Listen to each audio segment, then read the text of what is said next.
Sir अब ऐसे 1 minute 3 थी। क्वेश्चन नंबर 3 करते हैं सबसे पहले। देखिए क्वेश्चन नंबर 3 में क्या है, सबसे पहले तो हमें समझने की जरूरत है कि इस क्वेश्चन में आपसे क्या पूछा गया है और क्या करना है। सबसे पहली बात, ए 20 मीटर डीप वेल, एक 20 मीटर गहरा वेल जिसका डायमीटर है 7 मीटर, इज डग फ्रॉम, डग किया गया है। ठीक है, तो सबसे पहले तो भाई डायमीटर के साथ है, हाइट कैरी करता था, it will be in the form of a cylinder. सबसे पहले हमने ये बना लिया वो सिलेंडर, ये सिलेंड्रिकल हमारा कुआं बन गया, यहाँ तक इसको खोदा गया है। ठीक है, और ये ऊपर हो गया, टॉप हो गया। अब इसका डायमीटर उन्होंने कहा है दैट इज 7 मीटर, तो रेडियस हो गई 7/2 मीटर। यहाँ तक कोई प्रॉब्लम? अब इसकी जो गहराई खोदी गई है दैट नो इज सर। 50। अब इसका मतलब कहने का वो क्या था, यहाँ पे मिट्टी रही होगी जो ये खोदा गया है। ठीक है, इस मिट्टी को निकाल के, जो ये मिट्टी निकली उससे एक प्लेटफॉर्म बनाया गया, उससे एक प्लेटफॉर्म बनाया गया। मान के चलते भाई ये प्लेटफॉर्म है। ठीक है, अब जैसे कोई एग्जांपल अपना ही ले लेते हैं, अपने स्कूल का ही ले लें कि भाई कहीं से कोई मिट्टी खोदी गई, उस मिट्टी को बेचने की बजाय, उसका यूटिलाइज करने की बजाय, उसको इधर से करने की बजाय क्या किया गया है, उसको कहीं जैसे स्कूल का मंच बना दिया, वो बना दिया। अब उस मंच की सबसे पहले तो वो थी, अब मान के चलो भाई बना के क्या सोच रहे हैं, अभी प्लानिंग कर रहे हैं, पे ऑन पेपर प्लानिंग कर रहे हैं। उन्होंने सोचा भाई 22 मीटर की तो लेंथ ठीक रहेगी हमारे मंच की, स्टेज की। 14 मीटर हमारी ब्रेथ ठीक रहेगी। अब अगर मैं इतनी लेंथ और ब्रेथ का लूं और मैं सारी मिट्टी उसमें डाल दूं, और मैं सारी मिट्टी जो निकलेगी वो सारी मिट्टी इसमें डाल दूं, तो भाई मेरा प्लेटफॉर्म कितना ऊंचा होगा, ये तो देखना पड़ेगा ना। कहीं 10 फुट ऊंचा हो गया, 10 फीट ऊंचा हो जाएगा तो कैसे प्लेटफॉर्म काम चलेगा। तो वो हाइट चेक करनी है। अब यहां से एक चीज तो क्लियर हो गई, volume of well soil equal to volume of platform soil. जो मिट्टी कुएं से निकली और जो मिट्टी से प्लेटफॉर्म बना, उन दोनों का वॉल्यूम सेम होगा। Therefore it will be equals to pi R square H equals to, platform में क्या होगा, L into B into H. अब मुझे ये एच फाइंड आउट करना है, एल इंटू बी डिवाइड में चला जाएगा, तो मैं किस सब की वैल्यू पुट करता हुआ जा रहा हूँ। पाई की वैल्यू 22/7, आर की वैल्यू 7/2 इंटू 7/2, स्मॉल एच की वैल्यू 20, और उसके डिवाइड में एल इंटू बी और आया है। What is the value of L into B? 22 into 4, 22 से 22, 7 से 7, 2 से 10, 2 जा 2 5 जा, इसके अलावा तो और कुछ नहीं है। 5/4। ये भी तो है बेटा। अच्छा। Yes sir. 20। कितनी हाइट रहेगी? 4 8 जा 32, 3 4 7 जा लगभग 8.7 मीटर हाइट उस प्लेटफॉर्म की बन जाएगी। अब वो चेक कर लेंगे, अगर उनके लिए सूटेबल है तो ठीक है, नहीं तो प्लेटफॉर्म की लेंथ ब्रेथ थोड़ी और बढ़ा के उसकी हाइट कम कर सकते हैं। ओके, ये रियल लाइफ में एग्जांपल के तौर पे आपका क्वेश्चन, यस ये जैसे केस स्टडी आएगी ना आपकी बार, तो उस टाइप में इस क्वेश्चन को कैसे इंक्लूड करेंगे जैसे मैंने बताया आपको। Yes sir. Okay, next question बोलो बेटा।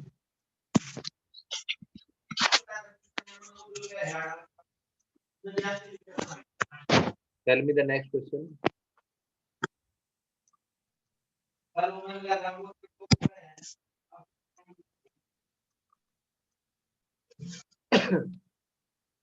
ओके, क्वेश्चन नंबर 4 पे आते हैं, जो आपकी नेक्स्ट प्रॉब्लम है। इसमें क्या किया गया है बेटा, ये जो कुआं है, ठीक है, ये कुआं है। अब की बार इस मिट्टी से जो मिट्टी निकलेगी उसका प्लेटफॉर्म नहीं, ठीक है, उससे एक एम्बैंकमेंट बनाया जाएगा, ठीक है। अब ये होता क्या है, जैसे जहां मैं रहता हूँ वहां पे ये बनाया हुआ है पहले ही। अब देखिए कुआं खोद दिया है कोई भी, ये हमारी अर्थ है, ये हमारी अर्थ है यहाँ।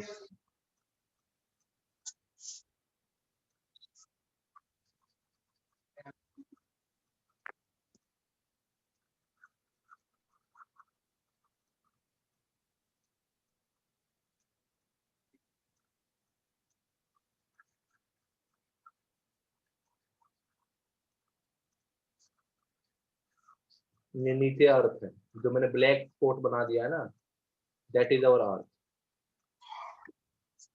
अब यहाँ सिर्फ ये कुआं खोदा गया है। अब की बार जो इसकी डेप्थ रखी गई है, that is 14 metre,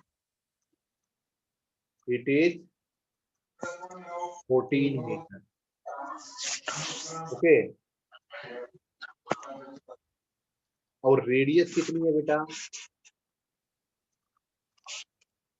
radius is, diameter 3 है, 3/2 1.5 मीटर। 1.5 मीटर भी कह सकते हैं। अब देखो ऐसे तो यहाँ पे कोई जानवर है या कोई बच्चा है, वो इस कुएं के अंदर गिर सकता है।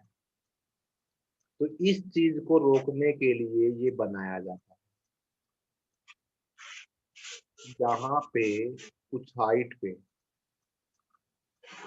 ये जो मिट्टी है, इसको यहीं इसके चारों ओर डाल दिया जाता था।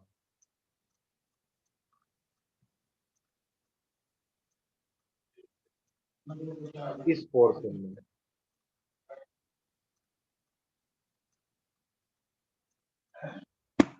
ताकि यहाँ से कोई इसके ऊपर, यहाँ पे कोई सीढ़ी बना दी जाती थी, ताकि इसके ऊपर कोई चढ़े।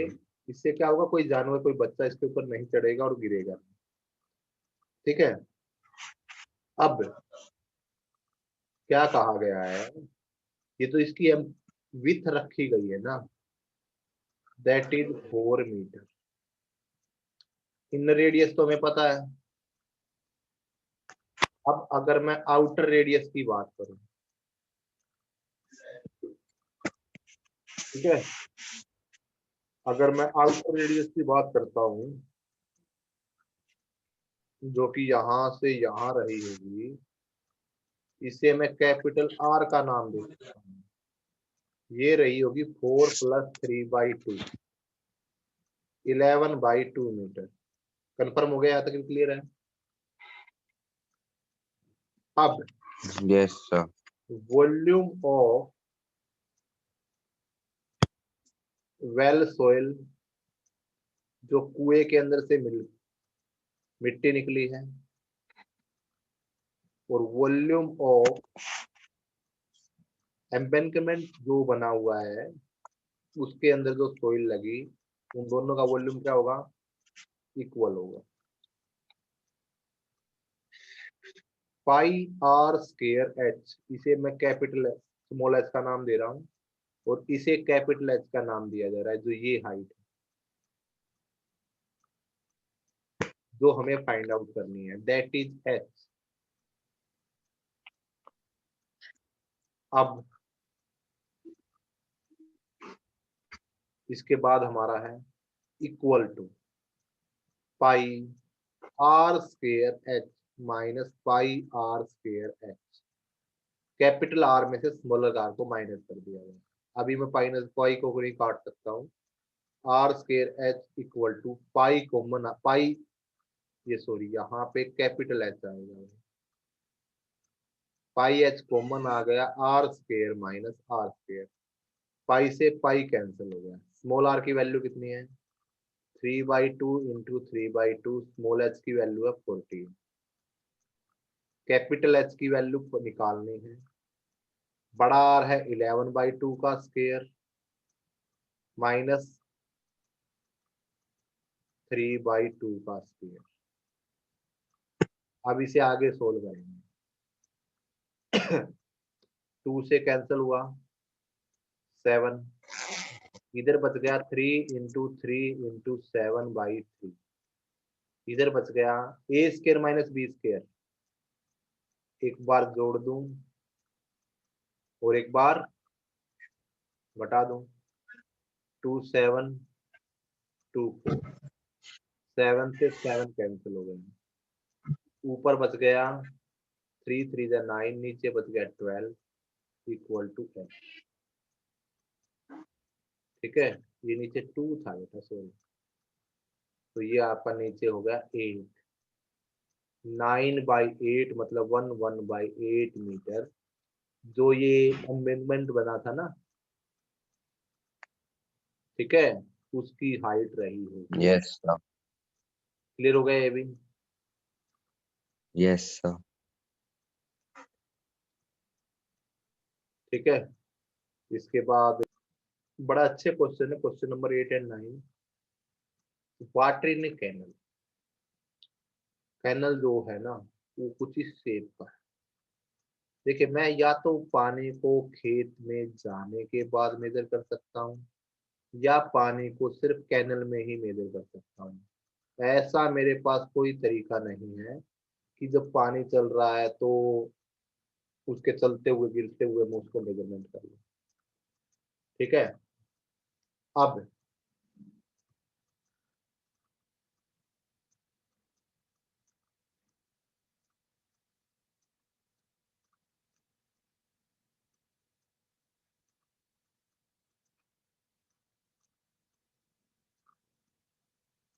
ये खेत है, ठीक है, थोड़ा सा इसको छोटा कर लेते हैं।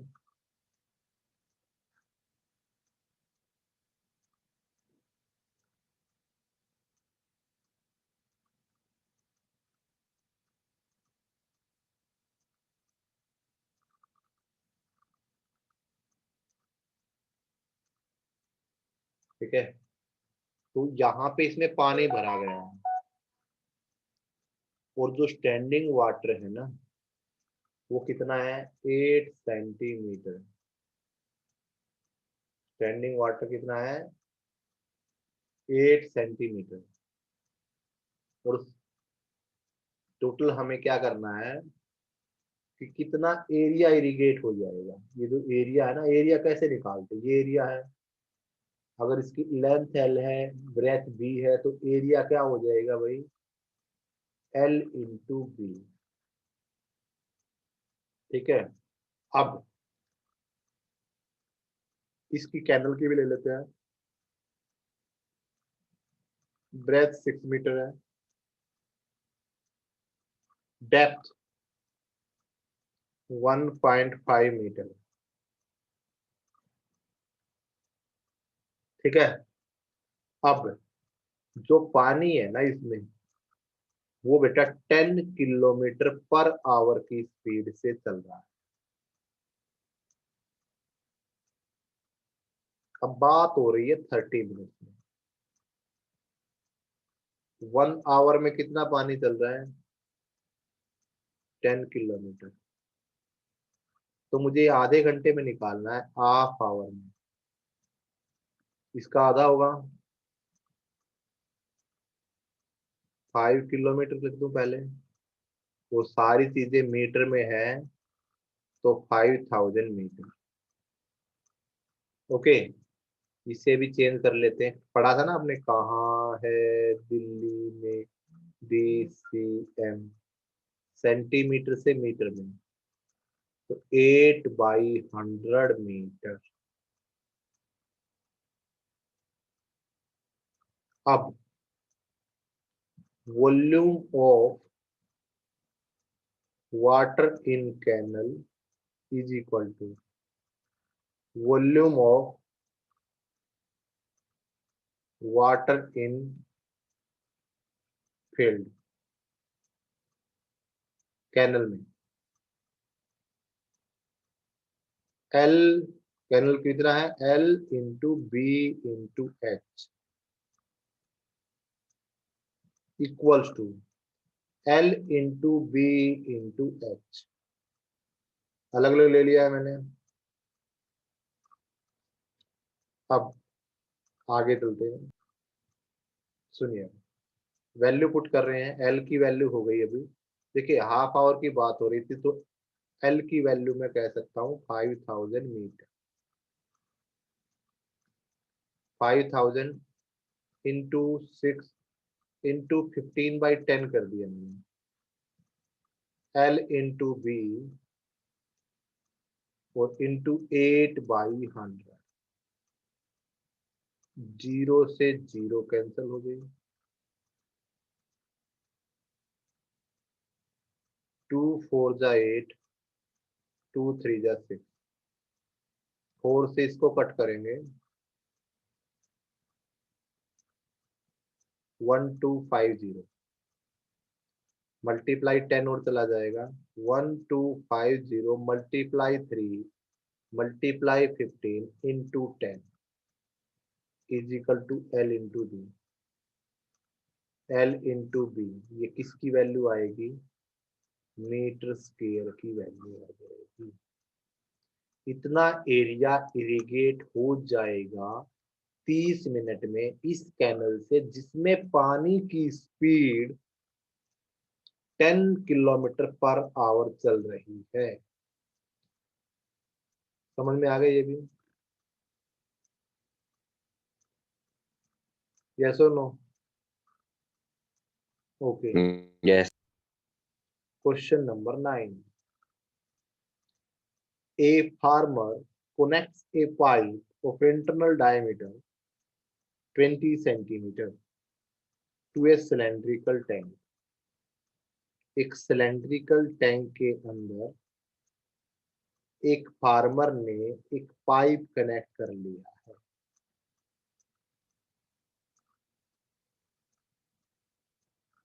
ठीक है, जो कि 10 मीटर इन डायमीटर, रेडियस में कह सकता हूं 10/2 5 मीटर, और जिसकी डेप्थ है 2 मीटर। अब इस पाइप में, ये पाइप बना लेता हूं काफी लंबा, इस पाइप से पानी इसके अंदर गिर रहा है।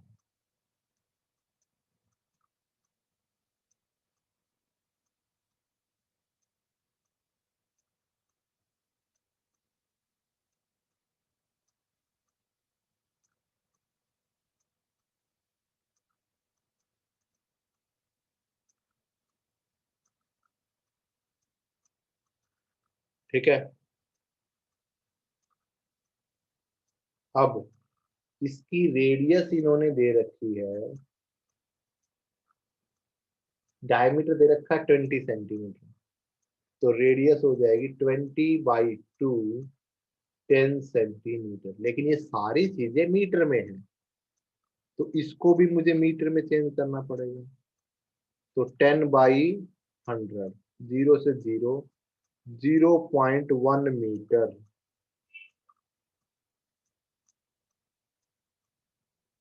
0.1 मीटर। अब मैं ये पता करता हूं, अभी मैंने पिछले ही क्वेश्चन में आपको बताया था कि मैं पानी को या तो इस टैंक में मेजर कर सकता हूं, या मैं इस पाइप में मेजर कर सकता हूं। तो मैं कितना लंबा पाइप होगा तो इसको खाली कर दूं तो इसमें आ जाए, देखते हैं। तो volume of tank is equal to volume of pipe. अब टैंक का वॉल्यूम हो गया पाई आर स्क्वायर एच, इसकी लेंथ मान लेता हूँ एल, इसका हो जाएगा पाई आर स्क्वायर एल। ये यहां से मैं ले लेता हूँ बड़ा R। ओके, पाई से पाई कैंसिल हो गए, स्मॉल आर की वैल्यू 5 × 5 × 2, आर स्क्वायर की वैल्यू 0.1 × 0.1, एल की वैल्यू आ जाएगी, एल कितना आ गया 5000 मीटर, एल की वैल्यू आ गई। मतलब एल को मैं 5 किलोमीटर कह सकता हूँ। अब बेटा टाइम टेकन टू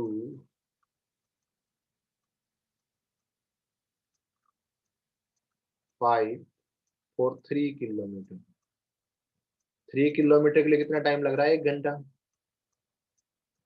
1 किलोमीटर के लिए कितना हो जाएगा 1/3 आवर, और मुझे तो कितने किलोमीटर पास करना है 5 5/3 आवर, 3 तो इसको कितना सकता हूँ 1 hour 1.7, I think 1.7 hours. 1 hour 40 minute. Yes, sir.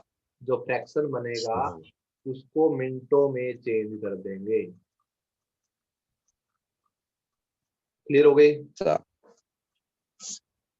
अब frustum of cone, frustum of a cone होता क्या, जैसे एक कोन है, कोई इसको सर यहाँ फ्रस्टम आ रहा है मैम के, इसे हटा दिया था इसे। नहीं, सिलेबस से आपके 2021 में खत्म हो गया है, जस्ट सिर्फ इसके बारे ओके में आपको बताना चाहता हूँ। Okay sir. ये फ्रस्टम हो गया, इसको यहाँ से इसके पैरेलल काट दिया जाए, जो ये बना हुआ है ना, इसके पैरेलल यस सर। को यहाँ से काट दिया जाए तो कुछ इस टाइप की शेप निकल के रह जाएगी, इस टाइप की शेप निकल के रह जाएगी, ये कुछ ऐसी सर रह जाएगी। Type of a bucket. Bucket हो सकती है, घर पे ऐसे गिलास भी होते थे पहले, ये देखो पानी का जो गिलास बना हुआ है, ये पानी डाला हुआ है, यहाँ से इसको यस काट दिया तो जो ये ऊपर का हिस्सा ये भी फ्रस्टम है और ये पूरा गिलास भी फ्रस्टम है। लेकिन अगर मैं इसे नीचे बढ़ाता जाऊं तो एक कोन बन जाएगा, इसलिए इसे बोला जाता है फ्रस्टम ऑफ ए कोन, और हिंदी में इसको कहते हैं छिन्ना। ओके, पर किसी भी यस चीज का सर। कटा हुआ हिस्सा। ओके, तो फ्रस्टम ऑफ ए कोन तो हो गया क्लियर, होता कैसा है क्या। अब अगर इसे एक लेवल डायग्राम के तौर पे जाना जाए लेना नहीं चाहिए। तो ये जानी जाती है R1, ये जाना जाता है R2, ये जाना जाता है L H सॉरी, और ये L H और R में क्या रिलेशन होता है H square plus R1 minus R2 का स्क्वायर और उसका स्क्वायर रूट। दो रेडियस होते हैं। हाँ जी, क्योंकि नीचे भी आपका बिल्कुल खत्म नहीं होता, नीचे रेडियस होती है, इसमें दो अलग अलग रेडियस आपको मिलेंगी। अगर सेम अगर R1 इक्वल टू R2 हो जाए, ये क्वेश्चन पूछ लिया जाता था एक नंबर में कई बार, ये कि फ्रस्टम ऑफ ए कोन में R1 इक्वल टू R2 होगी तो इसे क्या नाम देंगे। तो फिर तो वो सिलेंडर बन जाएगा। बिल्कुल, आई बात समझ में। तो यहाँ पे R1 is yes sir. Not equal to R2, then it will be frustum of a cone, it will be the relation between L, H and R. L equals to √ के अंदर H square plus R1 minus R2 का square. अब अगर मैं इसके CSA की बात करूं, पाई L R1 प्लस R2, अगर मैं इसके TSA की बात करूं, पाई L R1 plus R2 plus pi r1 square नीचे वाले का एरिया ऐड हुआ और ऊपर वाले का हुआ, it will be the total surface area. Clear हो गई बेटा बात ये? Yes, sir. These are the formulas of frustum of a cone. Okay, Yes, sir. now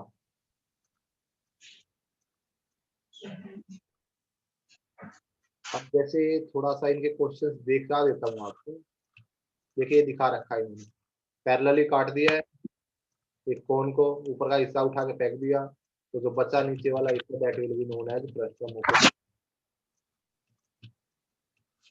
ये मैंने फॉर्मूले बताए हैं आपको अभी भी। ये था R1 फ्रस्टम ऑफ ए कोन के लिए, वॉल्यूम का फॉर्मूला, वॉल्यूम का रह गया था सॉरी, मैंने आपको भी बताया L का रिलेशन, H का रिलेशन, R का रिलेशन।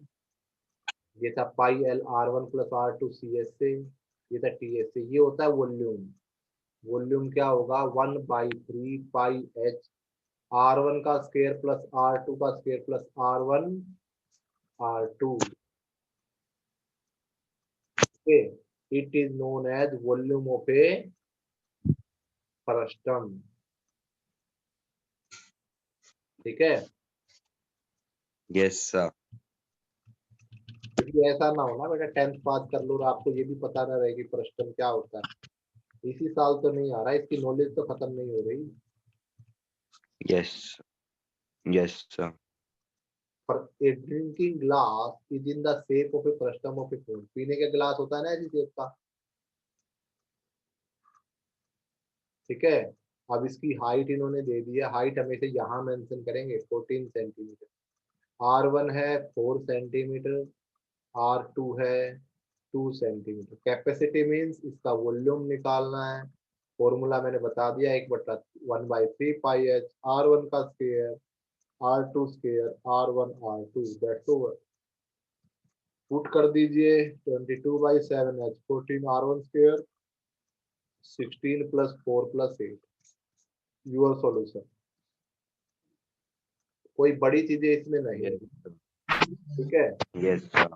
अगले में CS से निकालना है, ये फैज ये दी हुई है, ठीक है। थोड़ा सा एक इसका टैंक कह सकते हैं, तो ये आपने Sir, यस तो बेटा। फिर आप टेस्ट में ये वाली एक्सरसाइज से क्वेश्चन दोगे?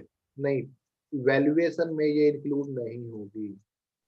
जैसे जो चीजें CBSE वैल्यूएशन में इंक्लूड नहीं कर रही, मैं वो नहीं करने वाला, बट सिर्फ एज ए नॉलेज आपको इस चैप्टर को थोड़ा सा इंट्रोड्यूस मैंने कर दिया। नो सर, जैसे आप अगर टेस्ट जब लोगे तो उसमें ये दोगे? नो नो नो, बोल तो दिया बेटा, no okay sir. Include in evaluation. चाहे मैं टेस्ट के ओके थ्रू सर. इवैल्यूएशन हो चाहे कैसे ही।